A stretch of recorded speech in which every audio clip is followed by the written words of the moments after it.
বন্ধুরা, স্ক্রিনে উজ্জ্বল লাল রঙের যে পেজটি দেখছেন, এটি কোনো সাধারণ রং বা কালি নয়। এটি হলো চীনের শতাব্দী প্রাচীন ঐতিহ্যবাহী রাজকীয় শিলকালি, যাকে বলা হয় এন্নি। হাজার বছর পার হয়ে গেলেও এই কালির লেখা ম্লান হয় না, এমনকি আগুনও একে পুড়িয়ে নষ্ট করতে পারে না।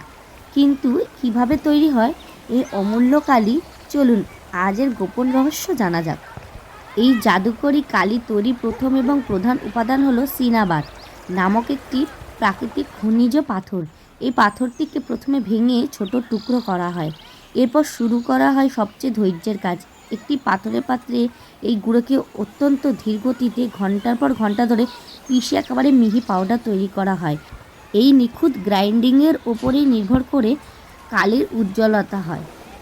এবার এই লাল পাউডারের সাথে মেশানো হয় এক বিশেষ কাস্টার অয়েল বা উদ্ভিজ তেল। তবে এটি যেমন তেমন তেল নয়। এই তেলকে রোদে ও বাতাসে 3 থেকে 10 বছর পর্যন্ত রেখে দেওয়া প্রাকৃতিক ঘন এবং খাঁটি করা হয়। তেল মেশানোর পর শুরু হয় পাউন্ডিং বা মন্থন প্রক্রিয়া। কাঠের হাতুড়ি দিয়ে এই মিশ্রণটিকে একটানা হাজার হাজার বার আঘাত করে মেশানো হয়, যা রাজকীয় স্ট্রাকচার এনে দেয়। তেল আর রং মিশে যাওয়ার পর এতে যোগ করা হয় মগওয়াট উদ্ভিদের শুকিয়ে নেওয়া নরম সুতির মতো আঁশ। এই আঁশগুলোই কালির আসল জাদু। এগুলো কালিকে অতিরিক্ত তরল হতে দেয় না এবং শিলমোহর দেওয়ার সময় কাগজ বা সিল ম্যাট্রিক্সের সাথে নিখুঁতভাবে আটকে থাকতে সাহায্য করে। এই আঁশ মেশানোর পর পুরো পেস্টটিকে আবার হাত দিয়ে গোল গোল করে মন্থন করা হয়।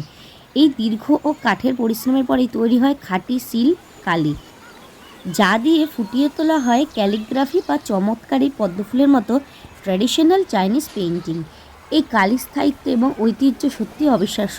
মানুষের হাতের এই অসাধারণ নিখুঁত শিল্পকলা আপনার কেমন লাগলো কমেন্টে অবশ্যই জানাবেন।